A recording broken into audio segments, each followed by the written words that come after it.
Pahina 71. Kahit personal na pumunta dito si Kenny, kailangan niyang lumuhad sa harapan ko. Sa sandaling binigkas niya ang mga katagang iyon, tumahimik ang mga manunood. Napatingin ang lahat kay Paolo na parang baliw. Napaawang ang bibig ni Mickey. Boy, alam mo ba kung anong klaseng tao si Advisor Shane? How dare you speak in such a shocking manner? Siya ang pinakamahalagang tao sa ilalim ni Jarrett Cole. Hanggat tinatapik ng matanda ang kanyang paa, ang buong underground ng Solaris ay gagawin. Nanginginig sa takot. Ang mga nakababatang kapatid na lalaki sa likuran niya ay nag-echo sa kanyang mga salita, na nagsasabing, oo, kung isa sa alang-alang ang buong underground ng Solaris, ang kanyang posisyon ay nireranggo sa nangungunang tatlo. Bukod kay Jarrett Cole at sa Seven Legends, ang Advisor Shane ay itinuturing na pinakamalakas. Habang nakikinig siya sa karamihang nagpupuri kay Kenny, hindi nakayanan ni Paolo na sumingit. Naranggo siya sa top 3. Napayuko si Kenny sa kanya ng magalang noong nasa opisina sila ni Charlie din dati. Sa mga tuntunin ng pagyuko, maaari nga siyang ranggo sa nangungunang tatlo. Nang makita niya ang mahinang ngiti ng pang-aalipusta sa mukha ni Paolo, naramdaman ni Mickey ang pagpintig ng mga asul na ugat sa kanyang noo. Matapos siyang makalaya mula sa kulungan, dahil lamang sa rekomendasyon ni Kenny na siya ay nakakuha ng matatag na posisyon upang maging isa sa mga tauhan ni Jarrett Cole. Kaya naman, nang makita niyang si Paolo ay napakawalang hiya sa kanyang amo, ang kanyang mga mata ay halos mag-alab sa galit. Galit niyang tinitigan si Paolo at umungol, boy. Alam kong magaling ka, pero hindi mo kami kayang talunin ng mga kamao mo lang. Sa dinami-dami natin ngayon, how dare you be arrogant? Katulad nito, tumingin si Peter ng walang awa at sinabing, Mickey, ang batang ito ay talagang nangangahas na Sir-on si Advisor Shane. Ipakita sa kanya kung ano ang mayroon ka ngayon at ipaalam sa kanya kung ano ang mga kahihinatnan kung ang isa ay hindi magalang kay Advisor Shane. Oo. Isang bakas ng kasamaan ang sumilay sa mga mata ni Mickey, pagkatapos ay sumigaw siya, lahat, bugbugin mo siya. Okay, Mickey. Nag-chorus naman ang grupo ng mga gangster bago sila agad na lumapit kay Paolo. Natakot si Stephen na matatalo sila, kaya mabilis niyang pinaalalahanan, Mickey, paalalahanan ang lahat na mag-ingat. May baril ang batang ito. Ano? Isang baril. Nang marinig nila ang mga salita ni Stephen, biglang tumigil ang lahat, at walang nang ahas na humakbang pasulong. Bagaman sila ay isang grupo ng mga gangster na sabik na lumaban, at least alam nila kung ano ang maaaring gawin ng mga baril. Walang gustong maging unang sumugod at mabaril, kung tutuusin. Bahagyang nagulat din si Mickey at nagtatakang sinabing, bagay ka talaga ha. Paano mo nagawang magkaroon ng baril? Mickey, siya ay isang gigolo na Ainal Alaya ng pangalawang binibini ng Tanner family, sabi ni Peter na may pangit na ekspresyon. Si Miss Tanner na yata ang baril. Kung ganoon, hindi magiging madali ang mga bagay. Nagbago ang mukha ni Mickey. Bagamat malaki ang kanyang reputasyon, lumaban pa rin siya gamit ang kanyang mga kamao. Sa kanyang pagkakakilanlan, hindi pa niya naabot ang antas kung saan siya makakakuha ng baril. Nang makita ni Peter ang awkward na ekspresyon ni Mickey, nagngangalit din siya. The asterisk man it, isa siyang basurang umaasa sa mga babae. Hinampis niya ng malakas ang mesa. Mickey, anong gagawin natin ngayon? Bago makapagsalita si Mickey, sinabi ni Paolo, let me give you an idea. Itinaas niya ang dalawang daliri. Isa, pumirma ng kontrata para itayo ang Peterman Family Cemetery ng libre. Dalawa, humanda kayong mamatay. Huwag kang peking bully. Nanlaki ang mga mata ni Peter dahil sa galit. Narinig kong sabi ni Paolo. Noon pa man ay ang Lawson family ang nagtaas ng mga presyo at nang aapi sa iba. Paano sila nabubuli ng iba na ganito? Malamig na ngumiti si Paolo. Hindi mo pinirmahan ang orihinal na kontrata ng konstruksyon na may mataas na presyo, at pinilit mong ay triple ang presyo. Ngayon, kahit na gusto mong pumirma sa orihinal na kontrata, hindi na ako papayag. Ito lamang ang dalawang landas para sa iyo. Upang pumili. Nang mabalitaan ni Mickey na dalawa lang ang landas na mapagpipilian, naging berde ang mukha niya. Noong nasa bus sila kanina, sinabi sa kanya ni Paolo na maaari lamang siyang lumuhad o mamatay. Wala nang ibang pagpipilian. Bagamat nagbago ang oras at lugar, muli siyang nahulog sa nakakatakot na pagpipiliang ito. Hindi napansin ni Peter ang pangit na mukha ni Mickey at nag-aalalang sinabi, Mickey, mag-isip ka ng paraan. Basta patayin mo ang batang ito, hindi mahalaga kung magkano ang ginagastos natin.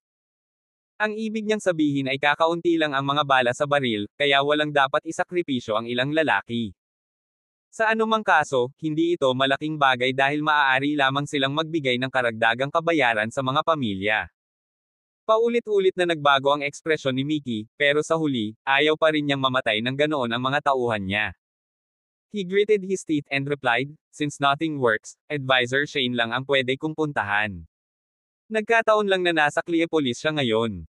Well, it would be great if he can come." Tuwang-tuwa si Peter. Kung maaari mong anyayahan si Advisor Shane dito, kapag nalutas na ang usaping ito, bibigyan kita ng kontrol sa lugar kung saan ka interesado bilang regalo. Nang marinig ni Mickey ang saad ni Peter ay biglang nagningning ang kanyang mga mata. Okay, tatawagan ko na si Advisor Shane. Nang makita ni Leroy na inilabas ni Mickey ang kanyang telepono para tumawag, namutla sa takot ang una. Nag-aalalang bulong niya, Mr. Peterman, may tinatawagan daw siyang importante. Pipigilan ko sila, kaya bilasan mo at tumakbo. Huwag kang mag-alala, ayos lang. Kumuha ng upuan si Paulo at naupo, nagsindi ng sigarilyo, at mahinang sinabi, nasabi ko na kahit nandito si Kenny, kailangan niyang lumuhod sa harap ko. Natapos ang pagtawag ni Mickey sa telepono, at may agresibong tingin sa kanyang mga mata. Boy, feel free to shoot your mouth off in 10 minutes, Advisor Shane will be here. Siguradong mamamatay ka na. Ha. Sa wakas ay masayang tumawa si Peter. Bata, 10 minuto na lang ang natitira para magyabang, kaya dapat bilasan mo na at mag-enjoy. Nagbuga ng usok si Paulo. Lahat ng sinabi ko ay totoo, kaya bakit ayaw mong maniwala? Kailangan mo ba talagang matugunan ang iyong kamatayan upang mapagtanto na ito ang katotohanan? Ang galing mo sa pagyayabang. Tumawa si Peter habang siya ay umuurong pabalik-balik. Nakakalungkot lang na kapag namatay ka, hindi na ako makakarinig ng ganoong kahangahangang pagmamayabang. Tawa pa siya ng tawa nang makarinig siya ng mga yabag sa labas. Tapos, masayang sabi niya, dumating na si Advisor Shane. Nakatayo sa magkabilang gilid ng gate si Mickey at ang kanyang mga subordinate ng magalang at seryoso habang binabati si Advisor Shane.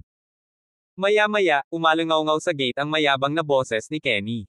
Balita ko may dalang baril dito. Titingnan ko kung sino ang matapang na parang. Habang nagsasalita siya, humakbang siya papunta sa front hall. Nilunok ni Kenny ang lahat ng kanyang mga salita sa kanyang lalamunan nang makita niya si Paulo, at ang kanyang mukha ay biglang namutla. Parang naubos lahat ng dugo niya sa isang iglap. Pahina 72. Hindi na malaya ni Peter kung ano ang nangyayari at sinabi kay Paulo sa mahinang boses, nandito na si Advisor Shane. You're doomed now. Bam! Nag-pipe up lang si Peter bago si Kenny, na tumawid sa threshold ng front hall gamit ang kanyang forefoot, ay napaluhod sa harap ni Paulo habang nanghihina ang kanyang mga paa. Nanginginig siya na parang may nahawak ang electric door. Nagtinginan ng lahat sa isa't isa sa katahimikan, dahil walang nakakaalam kung ano ang nangyayari. Advisor Shane. Nang maingat na tumawag si Mickey, biglang ibinaling ni Kenny ang kanyang ulo at mariing tinitigan ang una, na tila lalamunan ng buhay si Mickey. Mickey. Niloko mo ako at pinasok mo ako dito. Mukhang natarante si Mickey. Advisor? Hindi ko. How would I dare do that? Namumula ang mga mata ni Kenny habang umuungal, hintayin mong matapos ito. Personal kitang balatan ng buhay. Galit siya kay Mickey. Noong una, pagkatapos niyang tulungan si Charlie na masecure ang lahat ng mga investor na iyon, tuwang-tuwa pa rin siyang nag-iisip tungkol sa paghahanap ng oras para imbitahan si Paulo na kumain para mapabuti ang kanilang relasyon. Sa huli, si Mickey ay naghatid ng ganoong suntok ng biglaan, at parang sakuna ang tumama sa kanya nang wala saan. Tiningnan ni Mickey ang mga dagwang mata ni Kenny na puno ng puot, at ang kanyang orihinal na masungit na mukha ay naging masilaw. Hanggang sa puntong iyon, hindi pa rin niya maintindihan kung ano ang nangyari. Sa kabilang banda, si Peter ay lubos na natulala. Naisip niya na kapag dumating ang maalamat na si Kenny Shane, agad na maalis ng lalaki ang batang ito. Sa katunayan, naisip pa niya kung paano niya kukunin si Paulo na kumain ng shitty. Gayunpaman, hindi niya akalain na luluhod si Advisor Shane sa kabilang partido pagdating niya. Anong nangyayari dito? Tumingin si Peter kay Mickey at malungkot na sinabi, is this a fake Advisor Shane? Hindi ko alam kung ano ang nangyayari. Tinamaan ni Mickey ang kanyang mga hita sa sobrang pagtataka. Bukod sa kanya, lahat ng tao sa paligid ay natulala rin. Ipinikit nila ang kanilang mga mata, hindi makapaniwala sa kanilang nasaksihan. Gumapang si Kenny sa kanyang mga tuhod sa paanan ni Paolo at malungkot na sinabi, Mr. Peterman, walang kinalaman sa akin ang bagay na ito. Katatapos ko lang kumain sa malapit nang ako ay naloko na pumunta dito. Ibinaling niya ang ulo niya at tinuro si Mickey, kakalabas lang ng lalaking iyon sa kulungan, at saglit ko lang siyang pinailalim sa utos ko. Wala akong alam sa ginawa niya. Kung naprovoke ka niya, sisipain ko siya kaagad basta utos mo. Nang marinig niya ang nakakaiyak na boses ni Kenny, naramdaman ni Mickey ang paglamig ng kanyang dugo. Malinaw na malapit na siyang isakripisyo ng lalaking ito. Advisor Shane, paano mo? Bago pa siya matapos magsalita, umungol si Kenny, peking lumuhad ka ngayon dito. How dare you provoke Mr. Peterman? Kahit gusto mong mamatay, ayoko. Dahan daw ang ibinaling ni Mickey ang kanyang ulo kay Paolo nang may pumasok sa kanyang isipan na nakakatakot. May nagawa ba akong kakilakilabot ngayong araw? Lumuhod ka. Nang marinig niyang muli ang dagandong ni Kenny, nang inig si Mickey at agad na napaluhod. Sa wakas ay naunawaan niya na ang walang pakialam na binata sa kanyang harapan ay isang taong kahit si Kenny ay hindi maglakas loob na guluhin. Nang lumuhod si Mickey, sumunod na rin ang 20 higit pang mga nasa likod niya. Kaagad pagkatapos, si Stephen at ang iba pa ay bumagsak sa lupa na may nakakatakot na ekspresyon. Sa sandaling iyon, sina Peter at Leroy lamang ang nakatayo sa buong bulwagan. Si Pedro ay labis na natakot na ang kanyang mukha ay walang kulay, at siya ay nakatayong tulala sa parehong lugar, iniisip kung tatayo o luluhod. Umupo si Paolo sa upuan at mahinang sinabi kay Kenny, Advisor Shane, we meet again. Are you here to help your subordinate? Hindi, paulit-ulit na winageyway ni Kenny ang kanyang mga kamay. Nadaanan ko lang. Daan lang. Iiyak na sana si Mickey sa narinig. Sa telepono ngayon lang, sinigurado sa kanya ni Advisor Shane na ipaghihiganti niya sila ni Peter. Bakit ngayon lang siya dumaan? Mickey. Biglang pumasok sa tenga ni Mickey ang malamig na boses ni Paolo, dahilan para kinilig ang huli. Nagmamadali niyang sinabi sa nanginginig na boses, oo. 2 oras kang lumuhad noong huli tayong nasa boss, pero hindi mo ba natutunan ang iyong leksyon? Ako, biglang may naisip si Mickey. Inikat niya ang ulo niya at itinuro si Peter. Siya iyon. Hindi lamang niya kami pinagbantaan ng aming mga kasamahan, ngunit nakuha rin niya kaming tulungan siyang makitungo sa kanyang mga kakompetensya. Bahagyang ipinikit ni Paolo ang kanyang mga mata. Ibig mong sabihin hindi ka nagkakamali. Galit na nagmura si Kenny, kung ayaw mong mamatay, bilasan mo na lang at ipagtapat mo ang kasalanan mo kay Mr. Peterman. I was wrong, pawis na pawis si Mickey habang paulit-ulit na inaamin ang kanyang mga pagkakamali. Hindi ko dapat tinulungan si Peter na gumawa ng masasamang bagay, at hindi kita dapat ginulo. Ang matipunong lalaki na mahigit 6 na talampakan ay nanginginig sa takot sa oras na ito. Muling ibinaling ni Paolo ang tingin kay Peter. Ano ka naman, young Master Lawson? Kailan mo balak tapusin ang ipinangako mo sa akin? Sa sobrang takot ni Peter ay muntik na siyang ma-cardiac arrest. Sabi niya sa mahinang boses, you mean the matter about eating she asterisk tea on live broadcast? Ano pa? Wala na. Yun lang ba? Hinampis ni Paolo ang mesa. Ano ang gagawin mo sa kontrata tungkol sa Peterman family? Sementeryo. Hanapin ang Find Ita Oval. ET website sa Google upang ma-access ang mga kabanata ng mga nobela ng maaga at sa pinakamataas na kalidad. Pahina 73. Bang! Sa huli, hindi na kinaya ni Peter ang pressure. Lumuhad siya sa lupa at umiyak ng mapait, pipirmahan ko ang libreng kontrata. Itatayo natin ng libre ang Peterman Family Cemetery. Draw out the contract on the spot, and I want it signed immediately. Nang matapos magsalita si Paolo ay nagmamadaling gumapang si Stephen patungo sa mesa. Mabilis siyang tumango at sinabing, oo, babaguhin ko ang kontrata at gagawin itong walang bayad ngayon din. Ikaw naman. Binalik ni Paolo ang mga mata kay Mickey. Maaari kang sumama kay Peter at kumain ng she asterisk tea sa live broadcast bilang parusa. NGN. Nang may sasabihin pa sana si Mickey, galit na umungol si Kenny, how dare you refute Mr. Peterman? Maniwala ka man o hindi, pipilitin ko ang leeg mo ngayon din. Oo. Kakain ako ng tae kasama si Peter. Napaluha si Mickey. Dati siyang mabangis na bully, ngunit ngayon, kailangan niyang kumain ng shea asterisk tea sa isang live broadcast platform. Sino pa ba ang pwede kong takutin simula ngayon? Sa hinaharap, hindi matatakot ang ibang tao kapag nakita nila siya. Baka pagtawanan pa nila siya at kutsain. Nagmamadaling sinabi ni Kenny, huwag kang mag-alala, Mr. Peterman. I will supervise them, and will go live at tanghali bukas. Pagkaraan ng ilang sandali, pinirmahan ni Leroy ang kontrata kay Stephen. Mr. Peterman, aayusin namin ang mga tao na simulan ang konstruksyon mamayang hapon. Huwag kang mag-alala, ito ang magiging pinakamahusay naming trabaho gamit ang pinakamahusay na mga materyales. Tinapik-tapik ni Stephen ang dibdib niya para masigurado silang lahat. Okay. Tumayo si Paulo at sinabi kay Leroy, ang pahinga ay may iwan sa iyo.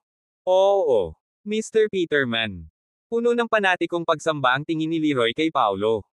Nang makita niyang paalis na si Paulo, dali-daling lumuhad si Kenny at gumapang ng 2 hakbang patungo sa pinto habang malakas na sinasabi, huwag kang mag-alala, Mr. Peterman. Tuturuan ko talaga sila ng leksyon. Pagkatapos umalis sa Summers residence, direktang nagmaneho si Paulo patungo sa Collieri Group. Itatanong niya si Boris, na naaresto noon. Pagkatapos, tatalakayin niya ang plano sa pagpuksa ng Especially Iya kasama sina Lancer at Hades. Si Boris ang unang Especially Iya na nahuli nila, kaya maliwanag ang kahalagahan nito. Kaya naman, kinailangan niyang pumunta at mag-check-in ng personal para maging komportable. Matapos imaneho ang sasakyan papunta sa gate ng punong tanggapan ng Collieri Group, tumingin si Paulo sa mga kahangahangang gusali at tumango ng may kasiyahan. Mayroong higit sa 100 skyscraper dito. Ang mga bulaklak na kama at maliliit na parisukat ay itinayo sa pagitan ng bawat gusali, ngunit sila ay magkalayo at hindi nakakasagabal sa isa't isa. Dahil dito, lubhang kapaki-pakinabang para sa kanila na itago ang kanilang mga pagkakakilanlan. Mayroon lamang isang security guard na nasa edad 40 na nakatayo sa gate, at kinakalikot niya ang kanyang telepono habang sinusubukang patayin ang pagkabagot. Walang sino man ang makakaisip na sa paglipas ng gate na ito na may maluwag na seguridad, mayroong daan-daang mga piling sundalo ng Collieri Island na nagsasagawa ng mga lihim na aktibidad. Nang makita niyang nakaparada ang sasakyan ni Paulo sa tapat ng gate, inilagay ng security guard ang kanyang telepono sa bulsa ng pantalon at sumuray-suray na pasulong. Hoy, boy! Stop looking. You can't come to this kind of place. Bilisan mo magmaneho ka. Huwag kang hamarang sa pinto. Ibinaba ni Paulo ang bintana ng kotse, iniunat ang kanyang leeg, at sinabing, hello, please open the door. I have something to do here. Alam niyang dapat ang security guard ay kinuha ni Lancer sa labor center para hindi mapuko ang pagbabantay ng kalaban. Kaya naman, hindi niya inaasahan na makikilala ng kabilang partido ang kanyang pagkakakilanlan sa isang sulyap. May gagawin dito. Itinaas ng security guard ang maluwag niyang pantalon, tinignan si Paulo pataas at pababa, saka itinuro sa gilid. You can't drive in here with that TT car of yours. Kung nag-a-apply ka ng trabaho, kumaliwa ka sa intersection sa unahan at dumaan sa gilid ng pinto. Hindi kilala ng security guard si Peyton. Naisip na lang niya na si Paulo ang nagmamaneho ng low-spec na Passat. Samantala, ayaw naman ng huli na mag-aksaya ng oras dito, kaya nagsuot siya ng reverse gear at umatras, balak niyang pumasok sa gilid ng pinto. Pero, aalis na sana siya nang marinig niyang nagmura ang security guard at nagsabing, F***sick, what F***king idiot. Bakit hindi niya makita kung anong klaseng lugar ito? How dare he apply for a job here? Walang kapangyarihan at impluwensya. Kumunat ang noo ni Paulo. Bagamat itinatag ang Collieri Group upang itago ang tunay na pagkakakilanlan nito sa publiko, ang salitang Collieri ay nasa pangalan pa rin, at sa madaling panahon, ito ay magbubunyag ng kanyang pagkakakilanlan sa mundo. Ang paglalagay ng gayong mababang kalidad na security guard sa pinto ay para ipahiya ang reputasyon ni Collieri. Sa sandaling ito, dumagundong ang isang supercar. Ang driver ay isang kabataang lalaki na mayabang na sumigaw, ikaw dyan, buksan mo ang pinto. Gusto kong pumasok at mag-apply ng trabaho. Nagmamadaling pinindot ng security guard na kanina lang ay masama ang tingin kay Paulo sa remote control para buksan ang pinto na parang alipin. Yumuko pa siya ng may paggalang at yumuko ng malalim sa binata. Ngayon, ganap na nagalit si Paulo. Naisip niya noong una na panuntunan ng kumpanya para sa mga kandidato na lumakad sa gilid ng pinto. Sa hindi inaasahang pagkakataon, ito lang pala ang snobby na security guard at ang double standards niya. Umayos ng upo ang security guard, at bago pa mapawi ang nakakabigay puri niyang ngiti, nakita niya na nakaparada pa rin ang sasakyan ni Paulo sa parehong lugar. Agad niyang binawi ang kanyang ngiti at winagayway ang kanyang mga braso na parang humahabol sa isang langaw. Anong tinitingin-tingin mo? Magwala ka. Agad na pinatay ni Paulo ang makina at bumaba ng sasakyan. Lumapit siya sa security guard at nagtanong, bakit sa gate na ito pumasok ang kotseng iyon, ngunit kailangan kong dumaan sa gilid ng pinto. Ang pangalan ng security guard ay Richard Gray, na orihinal na natanggal na manggagawa sa isang pabrika. Mula nang dumating sa Collier Group bilang security guard, narating na niya ang rurok ng kanyang buhay. Iba ang tingin sa kanya ng lahat ng mga kamag-anak at kaibigan sa paligid niya. Ang kanyang kakakuhan ay lubos na nasisiyahan, at unti-unti niyang naramdaman na siya ay higit na mataas sa iba. Sinulyapan ni Richard si Paulo ng masama at nginisyan. Boy, alam mo ba kung anong klase ng mga tao ang pumupunta sa Collier Group para mag-apply ng trabaho? Lahat sila ay mga anak ng pinakamalalaking pamilya sa lungsod. Ang isang tulad mo ay hindi man lang kukunin para maglinis ng banyo dito, sabi niya. Nang marinig ito ni Paulo, nanlamig agad ang mga mata niya. Ang kailangan ng Collier Group ay mga tunay na talento at hindi mga batang master na may matibay na pamilya. Nagalit si Paulo sa pag-iisip tungkol dito, at malamig siyang sumigaw, tanungin si Daniel Robinson na lumabas at makita ako. Pahina 74. Naisip ni Paulo na dapat niyang tanungin si Daniel tungkol sa taong gumawa ng patakaran na kumuha ng mga young masters ng mayayamang pamilya. Ano? Gusto mong makita si Vice President Robinson? Hindi makapaniwalang tumingin si Richard habang kinukutya at sinabing, sa tingin mo ba makikita ni Vice President Robinson ang mga katulad mo? Sino ka sa tingin mo? Scram! Sinisira mo ang mood ko. Lumapit si Richard habang sinasabi iyon, handang itulak si Paulo. Gayunpaman, hinawakan ng huli ang palso ni Richard at nagbanta, kung ayaw mong mabali ko ang kamay mo, tigilan mo na ang pagharang sa akin. Hoy! May balak ka bang manggulo? Hinawakan ni Paulo ang kamay ni Richard sa likod niya habang ang isa pang lalaki ay sumisigaw sa taas ng kanyang mga baga, how dare you make trouble on Collier Group's territory? Are you seeking death? Dahil ang Costo Park ay matatagpuan sa gitnang distrito ng negosyo, ang pagtatalo sa pagitan ng dalawang lalaki ay nakakuha ng atensyon ng maraming bystanders.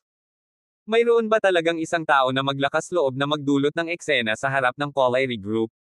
How insensible! Sinong gagawa ng ganoong bagay para sirain ang buhay nila? Habang ang lahat ng mga bystanders ay nagkakaroon ng mainit na talakayan, isang itim na Mercedes-Benz ang tumigil sa gilid upang makita ang isang lalaking nakasuot ng itim na suit na bumababa.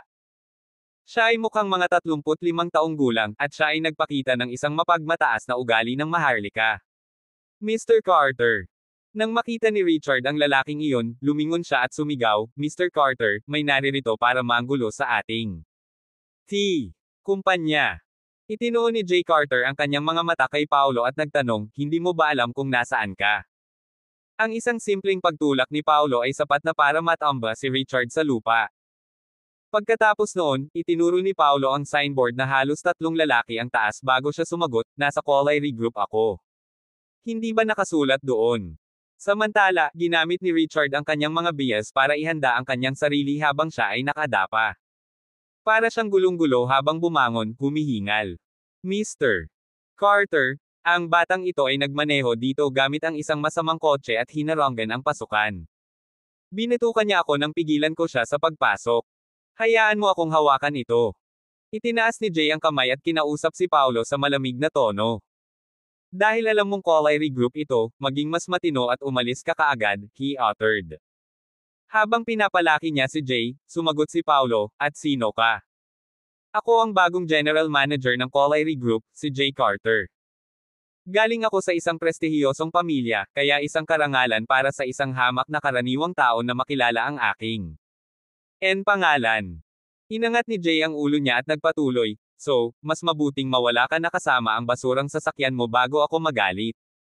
Sa harap ng kanyang mayabang na ugali, hindi napigilan ni Paulo ang pagkunot ng kanyang mga kilay. Anong uri ng mga kasuklam-suklam ang kinuha ni Daniel para pamahalaan ang kumpanya? Hindi ka ba aalis? Isang masamang kislap ang sumilay sa mga mata ni Jay. I've always hate the scums of society like you the most. Nagmamadaling sumang-ayon ang security guard na si Richard sa pagsasabing, tama. Isa lang siyang basura na hindi man lang karapat-dapat na pagsilbihan ka. Pagkatapos, pinandilatan niya si Paulo at sumigaw, "Hoy, brat! Hindi mo ba narinig ang sinabi ni Mr. Carter? Bilisan mo at sumigaw. Huwag mo akong tawagin ng mga pulis sa iyo." Habang pinagmamasdan ni Paulo ang dalawa na nag-iitso sa isa't isa, mas lalong umitim ang mukha niya. Ang pagkuha ng mga taong tulad nila ay katumbas ng pagtatanim ng ticking time bomb na sasabog anumang minuto. Kung sasabotahin ng isa sa kanila ang kanilang misyon na pauksain ang mga especially iya, sino ang magdadala ng kahihinatnan? Ngayong naisip niya ito, naging malamig ang ekspresyon niya habang tinatawag si Lancer. Pagkatapos, itinuro niya sa malamig na tono, sabihin mo kay Daniel na lumabas at salubungin ako. Ngayon, bagamat hindi sinadya ni Paulo na magdulot ng ganoong kalaking kaguluhan, hindi niya kayang makitang inaabuso ng dalawang clown ang kanilang kapangyarihan. Dahil dito, kinailangan niyang tanungin si Daniel na personal na makita kung ano ang mga mahuhusay na empleyado na kinuha ng lalaki. Nang marinig ng mga nasa paligid ang sinabi ni Paulo, bawat isa sa kanila ay tumitig sa kanya nang nakanganga ang mga bibig. What the heck? Is this kid alright? Do he really think that the Vice President of Colliry Group will come out to see him? Kanina lang ba siya nagpapanggap? Sino siya sa tingin niya? Ha? Nananaginip siguro. Tama. Balita ko iilan lang ang maswerteng tao sa Cleopolis ang nakakita sa Vice President ng Colliry Group. Bakit ang lalaking ito ay nakikipagkita sa Vice Presidente kung kailan niya gusto? Lahat ng mga bystanders ay nagbabato ng mga sarcastic na komento kay Paulo at nakatingin sa kanya na parang pipi at mayabang na tao. Hahaha. Nagsimulang tumawa ng malakas si Jay. Ako ang pinakamatandang young master ng Carter family, pero minsan ko lang nakita si Vice President Robinson. How dare lowly trash as you speak of meeting Vice President Robinson? What a joke. Pahina 75. Napabuntong hininga ang ilang bystanders nang marinig ang mga salitang Carter family mula sa bibig ni Jay. Ito ang pinakamatandang young master ng Carter family. Hindi katakatakang mayroon siyang napakahusay na ugali. Heavens! General Manager na siya ng Colliry Group. Ibig sabihin, magiging elite family na ang Carter family sa lahat ng prestihiyosong pamilya sa Solaris Province. Tuwang-tuwa si Jay matapos marinig na nambobola siya ng mga bystanders. Mayabang niyang ikinaway ang kanyang kamay at nagutos, humayo ka. Palayasin mo ang batang iyan, at huwag mong hayaang dumumi ang marangal na hangin. Oo, Mr. Carter. Binigyan ni Richard si Jay ng tamang military sulot, binali ang kanyang leeg, at naglakad patungo sa Paulo. Anak, binigyan ka ng pagkakataon ng kawalang ingat ko kanina. Seryoso ako ngayon, kaya mas mabuting magwala ka kung ayaw mong magpakamatay. Pagkatapos pananakot kay Paulo, binato ni Richard ang kanyang kamao sa mukha ng lalaki. Inilagay niya ang lahat ng kanyang lakas sa suntok na iyon dahil natatakot siyang mapahiya ang kanyang sarili sa harap ni Jay, na dahil dito ay nakakaapekto sa kanyang karera. Nang maabot na ng kamao ni Richard ang templo ni Paulo, gumalaw ang huli. Pinulupot niya ang kamay sa isang kuko, saka hinawakan sa lalamunan si Richard at itinaas sa ere ang buong katawan ng lalaki. Hingal na hingal. Habang nakatingin ang lahat, hindi nila maiwasang huminga ng malalim. Maaaring buhatin ni Paulo ang isang ganap na lalaki sa hangin gamit lamang ang isang braso.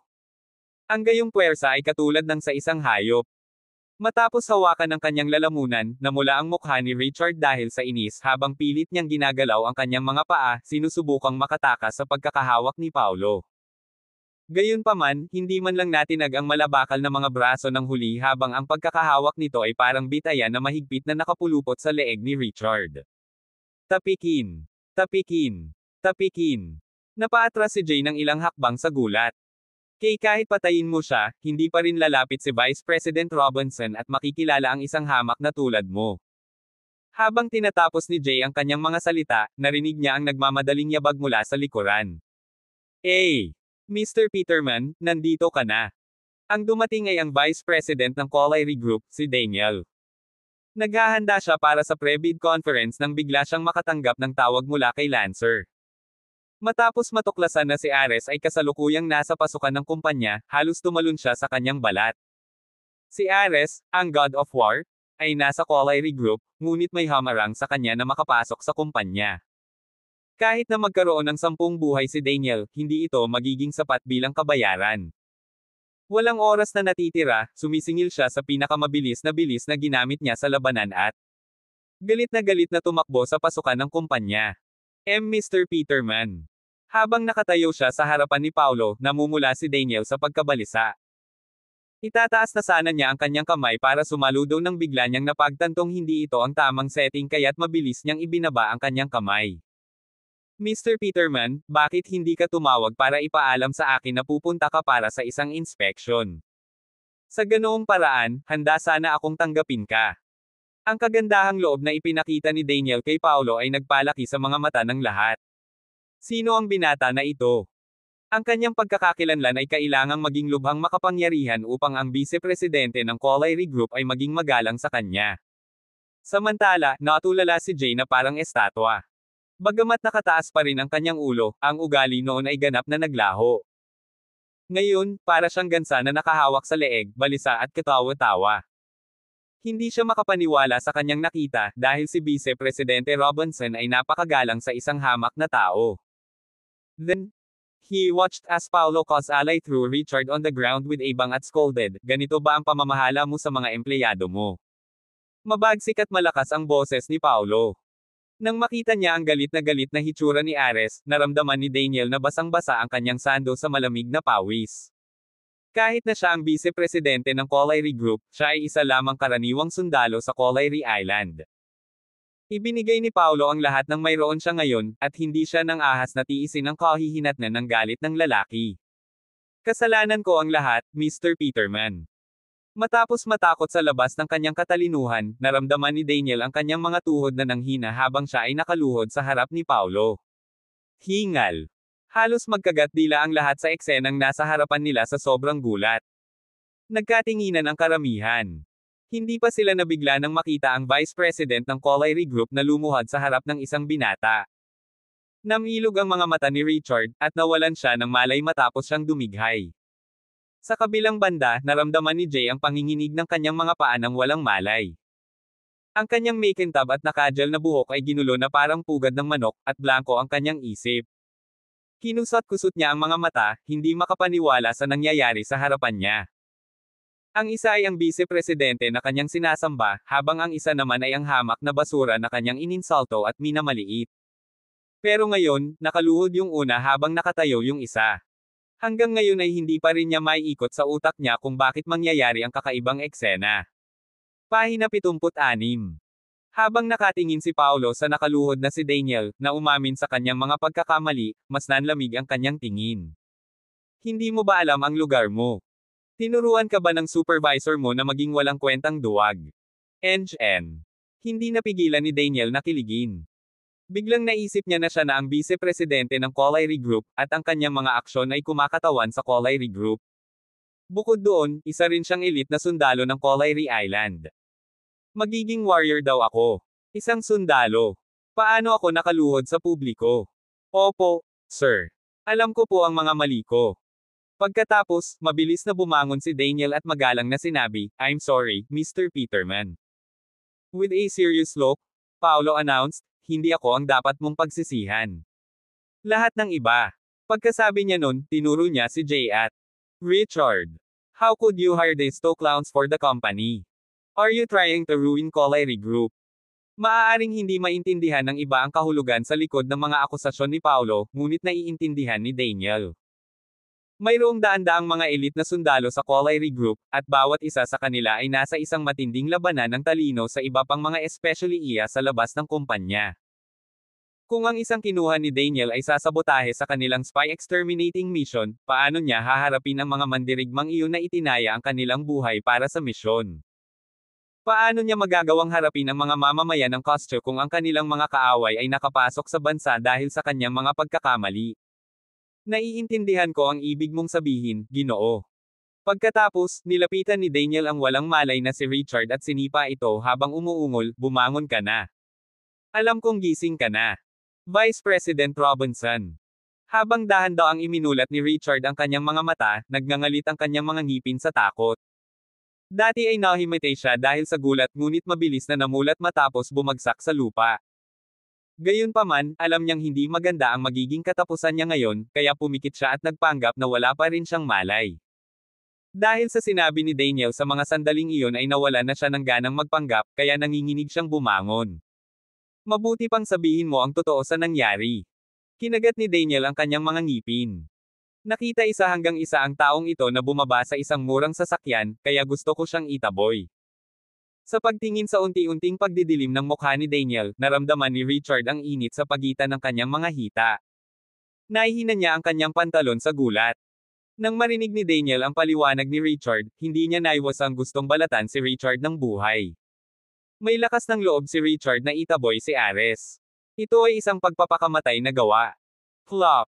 Matapos mapaluhod ay nanatiling tuwid pa rin ang postere ni Richard. Vice President Richardson, alam ko kung ano ang ginawa kong mali. Kasalanan ko ang lahat.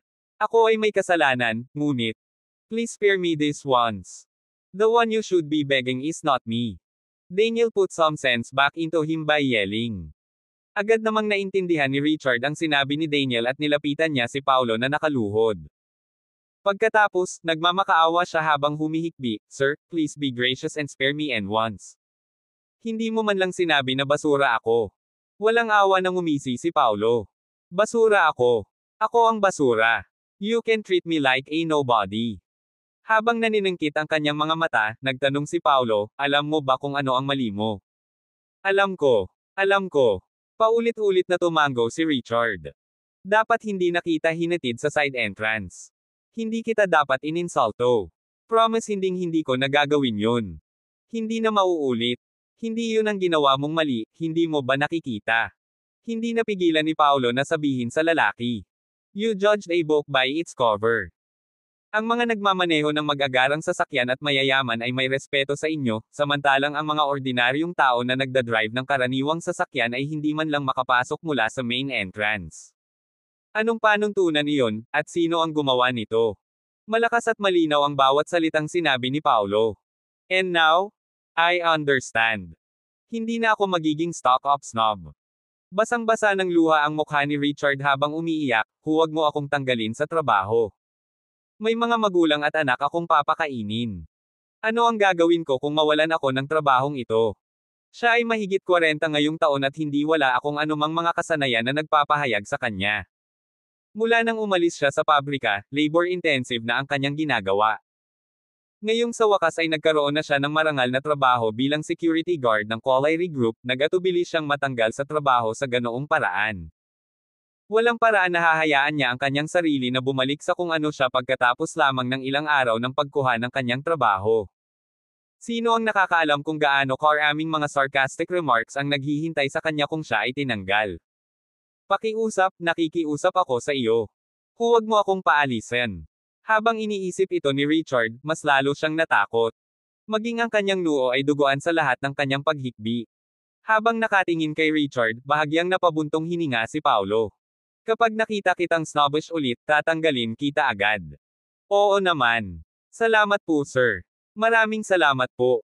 Nang malaman ni Richard na may trabaho pa siya, hindi niya pinansin ang dagwang noo niya at ilang beses pang yumuko kay Paulo. Samantala, hindi pinansin ni Paulo si Richard at itinoon ang tingin sa nanginginig na si Jay. Young Master Jay, paano na natin pag-usapan ang problema mo? Bagamat nagsalita si Paulo sa kalmadong tono, sa sandaling pumasok sa tenga ni Jay ang kanyang boses, parang emergency bell. Ang tanging naririnig niya ay isang malakas na huni sa kanyang isipan na tila ba nahuhulog ang langit. Bilang pinakamatandang young master ng Carter family, ang responsibilidad sa kanyang mga balikat ay hindi mas maliit kaysa kay Richard. Responsibilidad ni Richard na tustusan ang kanyang pamilya at huwag ipahiya ang sarili sa harap ng kanyang mga kaibigan at kamag-anak. Ang responsibilidad ni Jay ay ipagpatuloy ang karangalan ng Carter family. Bukod dito, may ilang kapatid si Jay na ipinanganak sa iba't ibang ina na pawang nakatingin sa bawat kilos niya. Anumang maliit na pagkakamali ay gagawin ng mga taong iyon na sunggaban siya tulad ng mga gutom na lobo, na gustong magnakaw ng isang piraso ng maibabahaging cake, na pamana ng Carter family. Habang iniisip iyon ni Jay ay nagsimulang manginig ang kanyang mga labi habang nagmamakaawa kay Paulo. Mr. Peterman, ay. Bago pa man magmakaawa sa kanya si Jay, nagtaas ng kamay si Paulo at sumabad, maraming tao dito. Tere na sa loob para pag-usapan. Yung mga bagay. Oo. Baka sa mga mata ni Jay ang pasasalamat. Napakaraming bystanders ang nakatingin sa kanila, kaya matanggal man siya o mapintasan, madumisan ang pangalan ng Carter family. Sa oras na iyon, ang kanyang mga kamag-anak ay magsisimula ng isang alon ng pagsalungat laban sa kanya. Kaya, ang aksyon ni Paulo ay kapareho ng pagliligtas sa kanyang buhay. Sa pangunguna ni Daniel, dumating ang tatlo sa pangalawang gusali ng Collieri Group at sa opisina ni Daniel. Umupo si Paulo sa upuan ni Daniel at sinabing, "Now, let's have a good chat." Walang ibang tao sa kwarto, kaya napaluhod si Jay at nauutal, Mr. Peterman, I was overly ignorant. Pwede ko bang itanong kung sino? Nang makarating doon si Jay ay bigla siyang tumigil sa pagsasalita. Until that very moment, hindi pa rin niya alam ang identity ni Paulo. Nakikita niya sa ugali ni Daniel na ang lalaking nasa harapan nila ay hindi niya kayang masaktan. Pagkatapos noon, kalmadong tumingin si Paulo kay Daniel nang hindi nagsasalita. Nakuha ni Daniel ang kanyang kahulugan at humakbang pasulong para sabihin, wala kang karapatang malaman kung sino siya. Gusto mo ba ang site na ito? Mag-donate dito. Ang iyong mga donasyon ay mapupunta sa pagpapanatili, pag-host ng site. Pahina 77. Seryoso ang tono ni Daniel habang isa-isang inilalabas ang mga salita. Napatay ng curiosity ang pusa, kaibigan ko. Tumigil ka nga maingay kung may pakialam ka pa sa pamilya mo. Oo. Hindi na ako magsasalita. Natakot si Jay sa labas ng kanyang talino. To think ginagamit ng vice-presidente ang buhay ng pamilya niya para takutin siya. Ito ay kasing linaw ng araw na si Daniel ay mas makapangyarihan kaysa sa unang inakala ni Jay. Ang mga daliri ni Paulo ay tumapik sa desk ng opisina habang nagtanong, Daniel, bakit mo kinuha ang isang tulad niya sa aming kumpanya? Para sagutin ang tanong mo, Mr. Peterman. Si Daniel ay tumayo ng tuwid na parang ramrod. I've considered his family background. Ang mga Carters ay matagal nang kilalang aristokratikong pamilya sa lungsod, kaya maganda ang reputasyon nila. Hindi lang yang master ng pamilya si Jay, pero nakapagtapos din siya ng DBA. Mula sa pinakamahusay na ranggo na universidad sa buong mundo. Bagaman nakasuot ng suit si Daniel, ang kanyang ugali at pananalita ay may mga bakas pa rin ng isang taong dating nagsanay sa militar. DBA. Well, ito ay bago. Ang unang impresyon ni Paulo kay Jay ay isang mayamang bata lamang na mayabang at nangingibabaw dahil sa background ng kanyang pamilya. Ang lalaking ito ay hindi naman masama, sa palagay ko. Pagkatapos ng lahat, ang pinakamahusay na universidad ay hindi isang lugar kung saan maaaring makapasok ang isang tao gamit lamang ang pera at mga koneksyon lamang. Sa pag-aalalang si Paulo ay masisisi sa kanya, mabilis niyang ipinaliwanag, oo. Kahit medyo mayabang si Jay, siya ang totoo. Kung hindi dahil doon, hinding-hindi ko siya hahayaang maging general manager ng kumpanya. Tumango si Paulo bilang tugon. Kung ang batang ito ay masanay ng mabuti, may posibilidad na siya ay maging isang tunay na asset sa kumpanya sa hinaharap. Nang mapansin niyang bahagyang lumuwag ang ekspresyon ni Paulo, naramdaman ni Jay na parang nakakita siya ng sinag ng pag-asa, kaya't sinamantalan niya ang kanyang pagsusumamo. Mr. Peterman, tulad ng alam mo, ako ang young master ng Carter family. Kinailangan kong matutunan kung paano lumaki sa ilalim ng tingin ng lahat sa akin.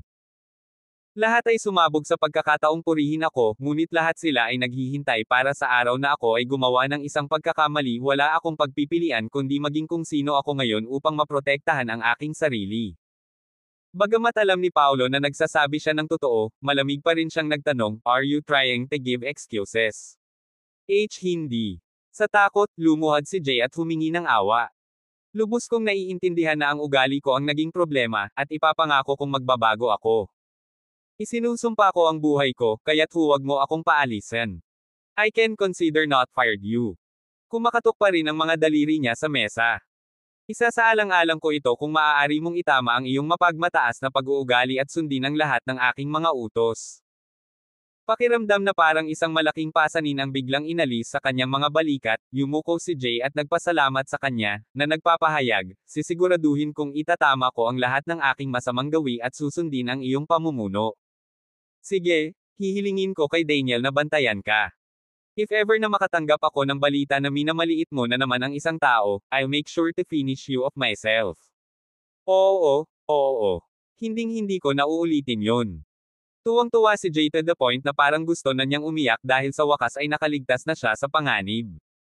Para naman kay Paolo, may kanya-kanyang dahilan kung bakit niya pinanatili si Jay. Tama si Daniel, kailangan nilang bumuo ng koneksyon sa mga lokal na puwersa para magkaroon ng perpektong disguise ang kanilang kumpanya. Kasabay nito, kailangan nilang tiyakin na mayroon silang ligtas na lugar sa loob ng industriya ng negosyo. Sa kasong iyon, si Jay ay talagang ang perpektong pagpipilian. Sa pamamagitan ng pag-recruit sa kanya, maaari nilang patayin ang 2 ibon gamit ang isang bato. You can continue your work now. May ilang bagay pa akong dapat pag-usapan kay Daniel. Nagbigay ng senadorya si Paolo para umalis na si Jay. Nang mapansin niya ang ibig sabihin ng sinabi ni Paolo, mabilis siyang lumabas ng opisina. Tara, alis na tayo at tingnan natin kung ano ang kalagayan ni Boris. Tumayo si Paolo at sinabing, I want to interrogate him personally. Mabilis na tumayo si Daniel at sumaludo sa kanya. Oo, Ares. Kailangan niyang sumunod sa mga alituntunin ng militar kapag walang mga tagalabas sa paligid. Sinimulan ni Daniel na ipakilala ang interior design ng gusali habang sila ay sumasakay sa elevator, na nagpapaliwanag, Ares, may kabuuang 18 gusali para sa aming kumpanya. 9 sa mga ito ay ginagamit bilang mga decoy at kilala bilang mga panlabas na pangkat. Sa mga ito ay ginagamit upang magsagawa ng mga misyon, na tinatawag na panloob na paksayon. Dumating sila sa building no. 17, ang lugar kung saan nakakulong si Boris. Kakababa lang ni Paolo sa sasakyan nang may lumabas na mag-asawang sundalo mula sa pagtatago. Sumaludo ng may paggalang, binati nila, Ares. Ipagpatuloy mo ito, mga tao. Tumango siya na may ngiti sa labi. Sa isang pangungusap lamang, sinindihan niya ang apoy sa mga mata ng mga sundalo. Pagpasok sa loob ng gusali, sinimulan niyang suriin ang paligid. May mga 20 palapag sa partikular na gusali, ngunit wala ni isang manggagawa ang nakikita.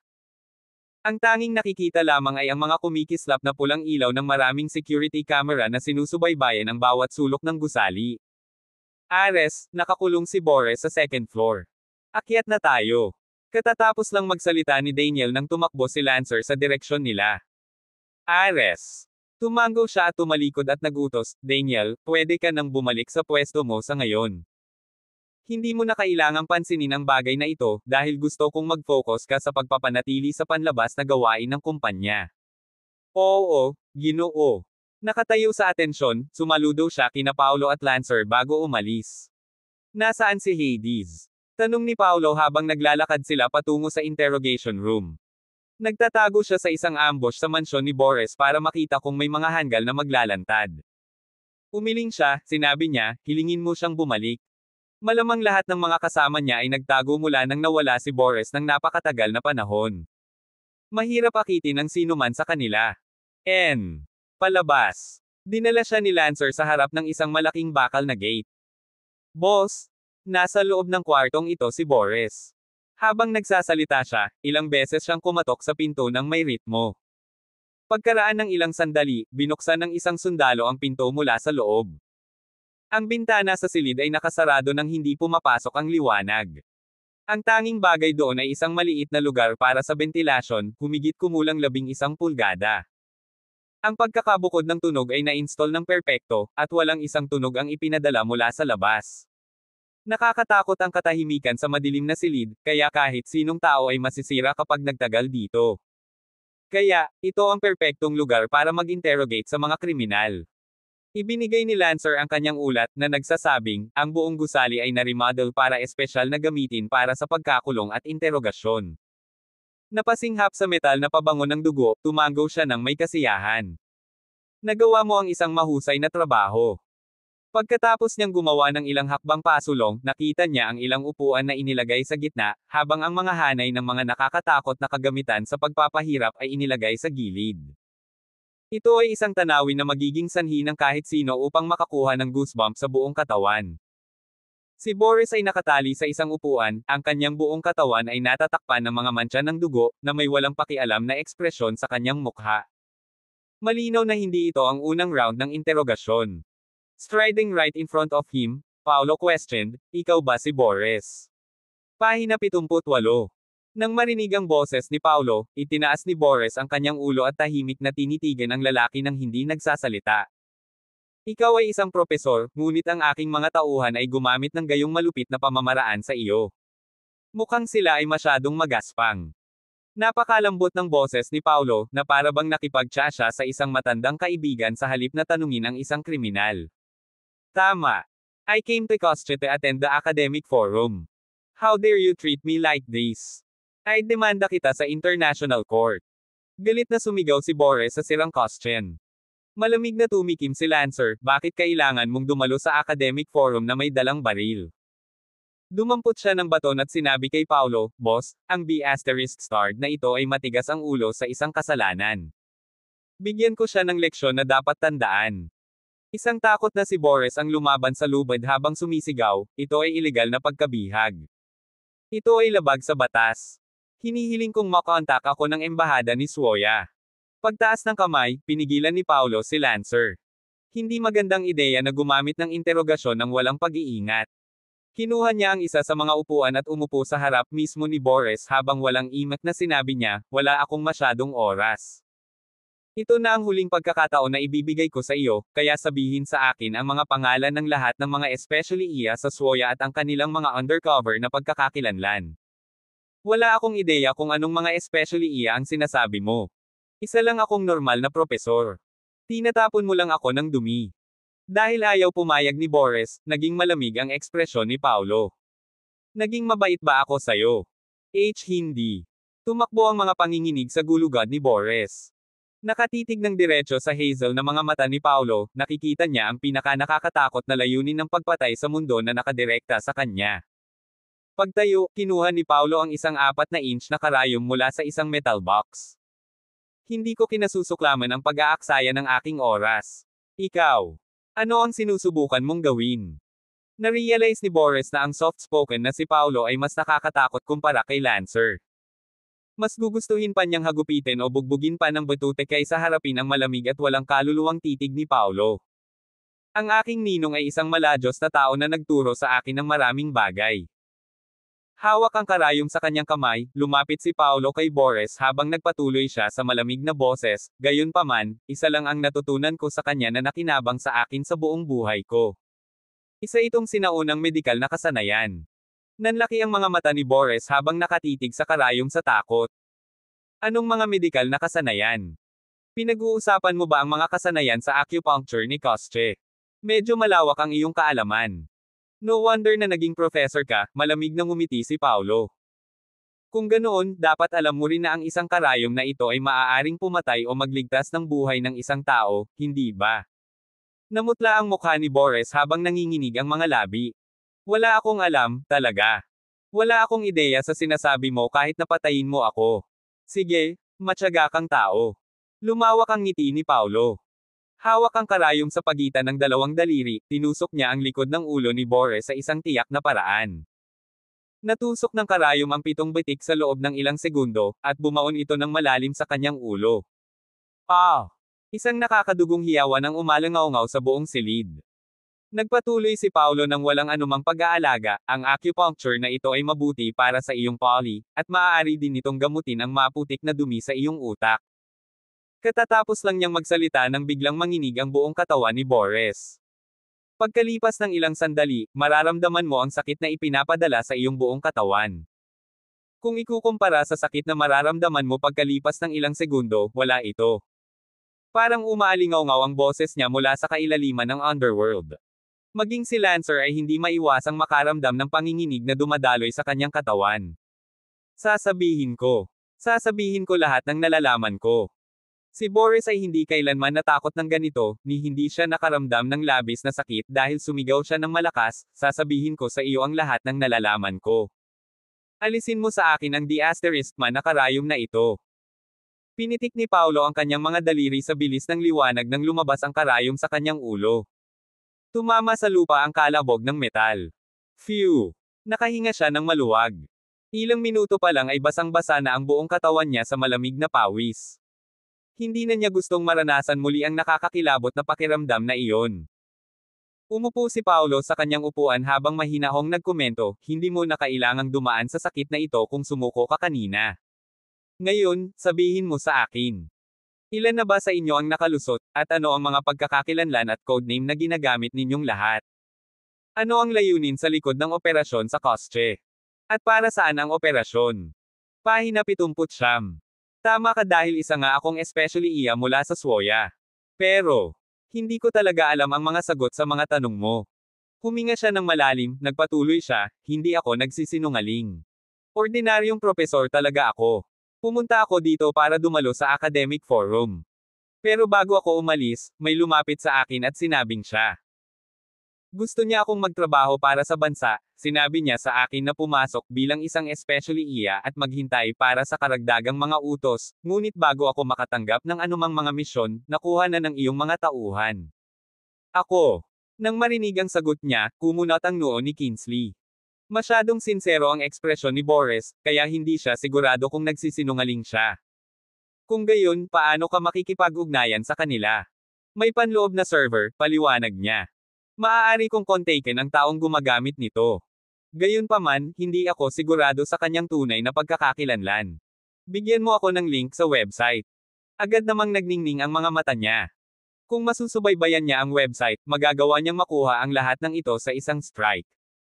Sinabi sa kanya ni Boris ang pangalan ng website nang walang pag-aalinlangan. Parehong 0908 ang account at password. 0908. Anong ibig sabihin nito? Ito ang code na ginamit nila para magparehistro, na nagkataon din na araw na gaganapin ang academic forum. Wala akong ideya kung sinadya nilang magdesisyon sa code. May iba pa bang impormasyon? I'm sure alam mo kung ano ang kahihinatnan kung sakaling malaman kung may pinipigilan ka.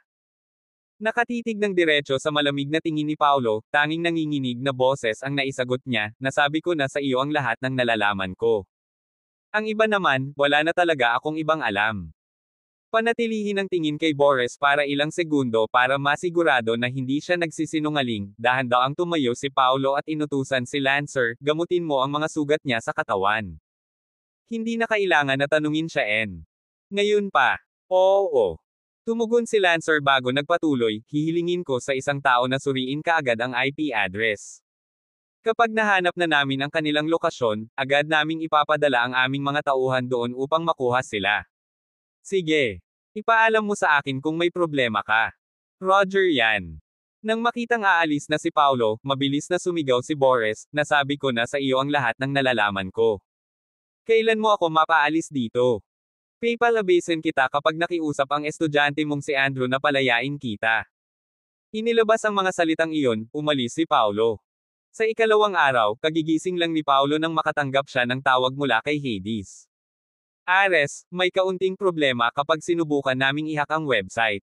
Hindi kami makalogin gamit ang account at password na sinabi sa amin ni Boris. Iniulat ng technical team na kailangan nila ng string ng mga random na numero bilang carrier. Gayunpaman, kami pa rin walang ideya kung sino ang taong may mga numero. Bukod dito, ang pangunahing teknolohiya ng Swoya ay nauuna ng hindi bababa sa 20 taon kaysa sa ating imperyo. Mahirap hanapin ang lokasyon ng moderator. Kumunat ang noo ni Paulo. Subukan mong hanapin ang lokasyon ng taong may carrier. Hukayin mo ito sa bibig ni Boris kung kailangan mo. Tungkol naman sa firewall, totoo na mas advanced ang kanilang teknolohiya kumpara sa atin. Kung walang gumana, subukang kunin tulong sa labas. Assistance. By assistance, the Anonymous ba ang sinasabi mo? Ang Anonymous ay ang unang organisasyon ng hacker na sumikat sa Kostya. Napakalakas nila at bumangon upang maging isa sa nangungunang 5 organisasyon ng hacker sa buong mundo sa kabila ng pagiging bago sa eksena. Hindi lamang sila makapangyarihan, ngunit sila rin ay napakahiwaga. Walang nakakaalam ng isang detalye tungkol sa mga pagkakakilanlan at lokasyon ng boss at mga miyembro nito. Umalangaw-ngaw ang boses ni Hades mula sa telepono. Boss, hindi pa natin alam ang identity nila. I'm afraid na mahihirapan tayong magtiwala sa kanila. Mas mabuti nang walang tiwala kesa sa walang pahiwatig. Tanong ni Paulo sa mahinang tono, Hades, pwede mo ba silang kontakin? Sumagot si Hades, ang Clea Police Military District ay dati nang nakipagtulungan sa kanila. Dapat makontak ko sila. Sige, siguraduhin mong makukuha mo agad. Pagkababa ng tawag, nag-click si Paulo sa isang live streaming platform. Susuriin niya kung makukumpleto ni na Peter at Mickey ang postahan na ginawa nila. Pag-click sa link ng live broadcast room na ipinadala sa kanya ni Kenny, nakita niyang magkatabi silang dalawa na parang mga estudyante. Namutla na ang mukha ni Mickey habang nauutal, Mr. Peterman, nanunood ka ba? We have. Erg. We have prepared the poop. Ilang tao ang pumasok sa broadcast habang tina-type nila ang kanilang mga komento. Anong nangyayari? Magbo-broadcast sila ng kumakain ng shitty.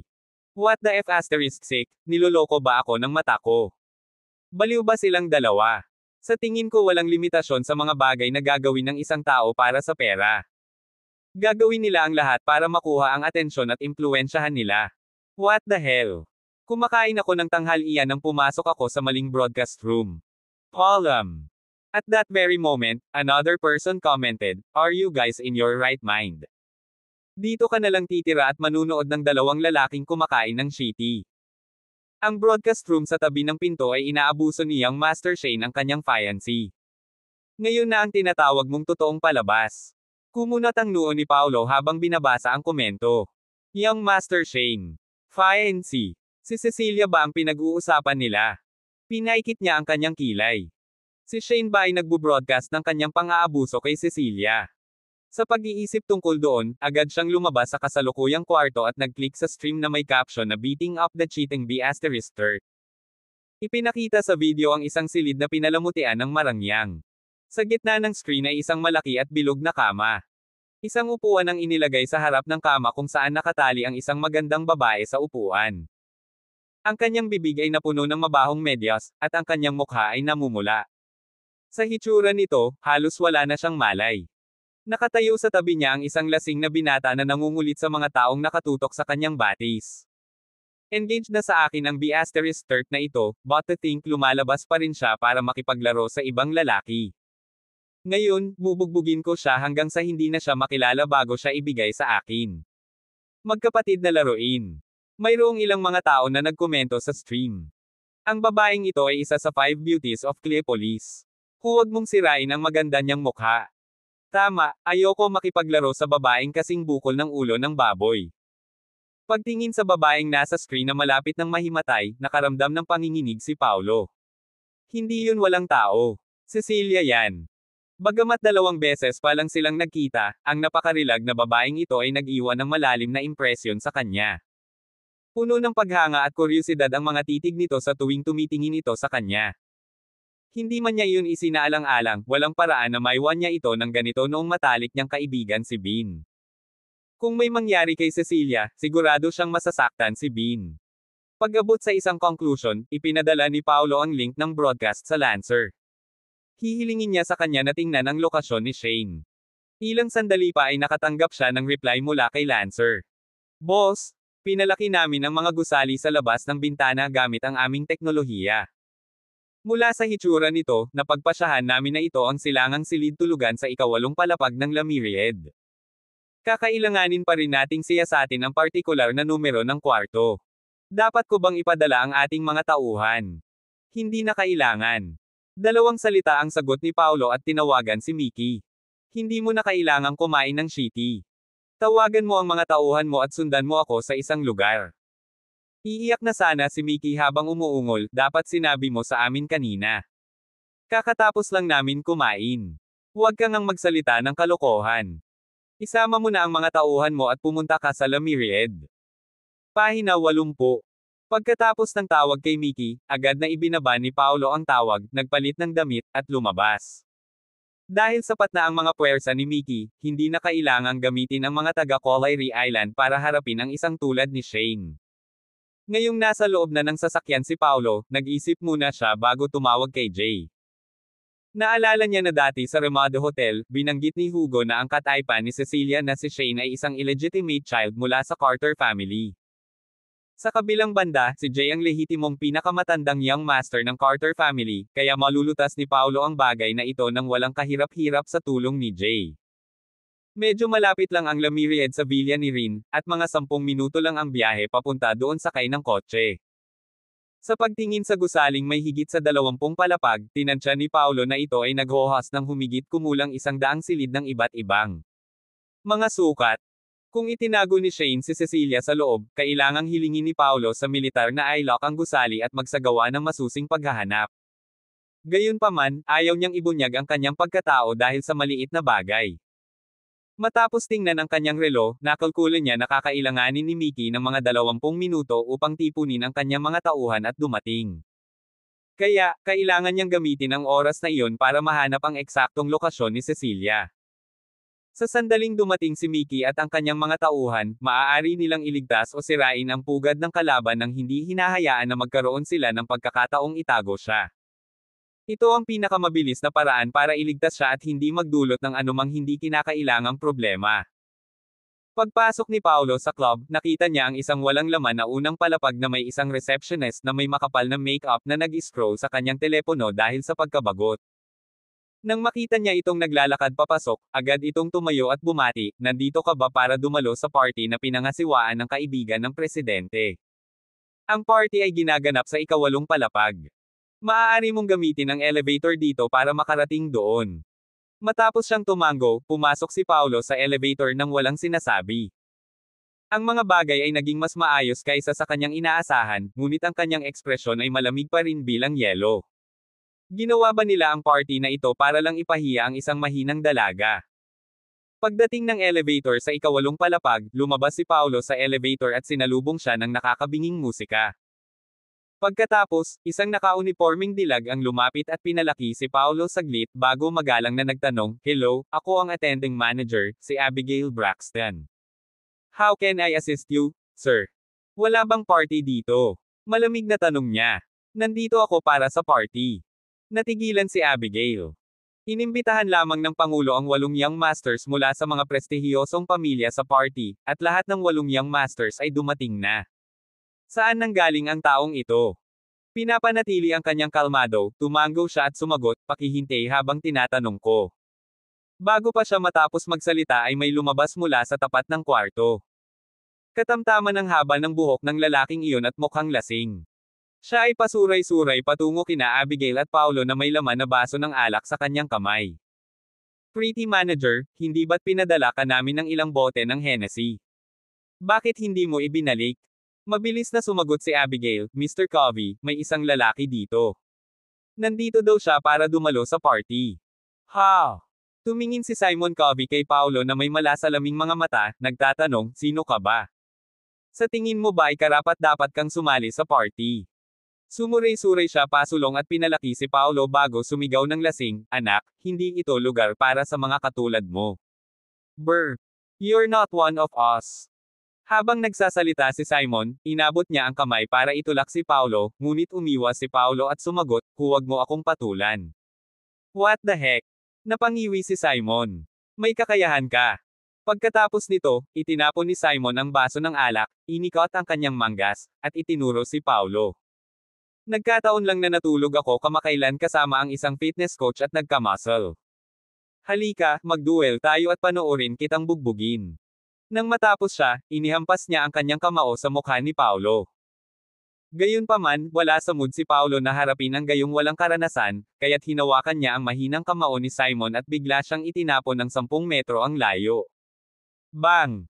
Si Simon ay parang sandbag na mabigat na nalaglag sa sahig. Pagkatapos ay pumulupot siya sa isang fetal position at nagsimulang humagulgol sa sakit. "Ay, ano ba? Ang sakit nun. May tao ba dyan? May naninira sa party natin." Sumigaw siya ng napakalakas kaya natatakpan pa nito ang electro music na tumutugtog sa background. F***, ano bang sinisigawan mo, Simon? Muling bumukas ang pinto ng kwarto at tumambad sa labas ang isang matangkad na lalaki. "Bakit parang mas miserable pa yang sigaw mo kesa sa babaeng yan?" Nang matapos ay bigla niyang nakita si Simon na nakahandusay sa sahig at umuungol sa sakit. Nanghihina ang mga pupil ng matangkad na lalaki. "Simon, anong nangyayari?" Nagngangalit ang kanyang mga ngipin habang siya ay tumayo mula sa lupa, itinuro ni Simon si Paolo at umungol, "Pumunta ang B***star na ito para sirain ang party natin. Puntahan mo siya para sa akin." "Ano? Sira ang party natin." Agad na bumalik sa kwarto ang matangkad na lalaki habang sumisigaw ng, "Travis, Joe, dali. May tao dito para sirain ang party natin."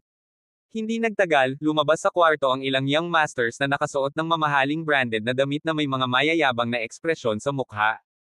Ano ba? Sinong nang-ahas na sirain ang party natin sa La Myriad? Tapos ka na bang mabuhay? Tignan ko kung sinong B***starred ang naglakas loob na guluhin ang party natin. Travis, paksain mo na lang siya. Ang nangungunang lalaking may malalapad na balikat at may masamang ekspresyon ay ang pinakamatandang young master ng Jacob family, si Travis Jacob. Isang hakbang pasulong, napangisi si Jacob, "Anak, paunasan mo ang iyong mga mata at tingnan kung sino ang iyong kinakaharap. Ako ang pinakamatandang batang Panginoon ng pamilyang Jacob. Ang lakas ng loob mong gumawa ng gulo sa aking teritoryo. Ang pinakamatandang young master ng Jacob family." Napataas ang kilay ni Paulo. "Napakagandang tao mo."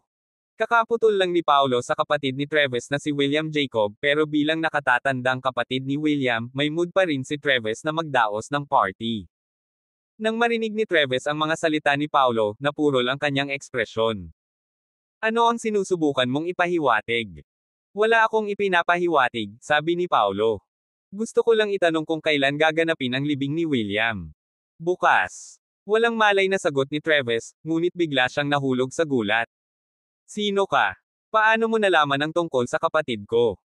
Upang mailigtas ang reputasyon ng pamilya Jacob, hindi ibinalita ng pamilyang Jacob ang balita ng pagkamatay ni William. Bukod dito, dumaan na si Travis sa listahan ng bisita para sa libing ni William at sigurado siyang walang hindi kilalang pangalan ang listahan ng bisita. With a faint smile, Paulo explained, "Hindi mahalaga kung paano ko nalaman ang tungkol sa libing, ngunit dadalo ako sa libing bukas para magbigay galang kay young Master William." "Eh anong ginagawa mo?" Namutla si Travis nang marinig niya ang kahulugan ng sinabi ni Paulo. "Hindi ba sinabi sa iyo ni Derek Kidman mula sa Mount Rock Week? Malinaw kung sinabi sa kanya na sabihin sa inyong lahat na Jacobs na ihanda ang inyong mga leeg para pumunta ako roon para personal na ayusin ang ating mga score." Malamig ang boses ni Paulo, at bawat salitang sinabi niya ay may intensyong pumatay. "Tapikin, tapikin, tapikin." Sa takot, napaatras si Travis ng ilang hakbang at itinuro si Paulo. Ikaw ang pumatay kay William." Sa sandaling ginawa ni Travis ang pahayag, ang iba pang mga young masters ay napabuka ang kanilang mga bibig sa gulat. "What the heck? Siya ang pumatay kay William. Hindi ba masyado siyang mayabang?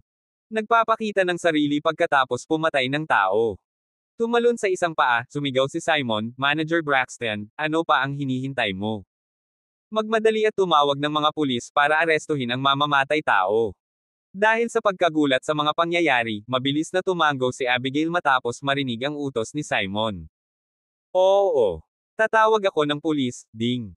Gayunpaman, bago pa makababa si Abigail, bumukas ang pinto ng elevator. Pagkatapos noon, 12 ng matipunong lalaki ang lumabas na nakaitim na suit. Bawat isa sa kanila ay nakabusangot ang mukha at mukhang mabangis. Kahit sino ay masasabi sa isang sulyap na sila ay mga taong may dugo at buhay ng mga tao sa kanilang mga kamay. "Eh sino ka?" Ang mga young master na iyon ay lahat ay may maputlang mukha at agad na matino. Ang isa sa matipunong lalaki ay sumigaw sa paos na boses, "Lahat tayo ay nasasakupan ni Mickey Cray."